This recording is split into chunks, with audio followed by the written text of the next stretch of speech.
మిగతా డీటెయిల్స్ చూస్తే తల నుంచి కాలి వరకు పూర్తిగా నల్లటి దుస్తులు, కళ్ళు మాత్రమే కనిపించేలా ముఖానికి ముసుగు, చేతిలో కత్తి పట్టుకొని మనుషులను మేకను నరికినట్లు నరికే కర్కసత్వం.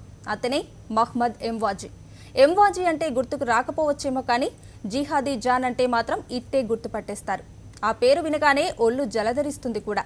అతను చేసిన అకృత్యాలను తలుచుకుని వణికిపోతారు. ఆ కరుడుగట్టిన ఉగ్రవాది హతమయ్యాడు. అమెరికా ఆర్మీ జరిపిన కాల్పుల్లో జిహాదీ జాన్ చనిపోయాడని ఐసిస్ వెల్లడించింది. గత నవంబర్లో సిరియాలోని రక్కాలో జరిగిన డ్రోన్ దాడిలో అతను చనిపోయాడని తెలిపింది. రక్కా ప్రాంతంలో నవంబర్ 12వ తేదీన జరిగిన దాడిలో జాన్ హతమయ్యాడని అప్పట్లోనే అమెరికా వెల్లడించింది.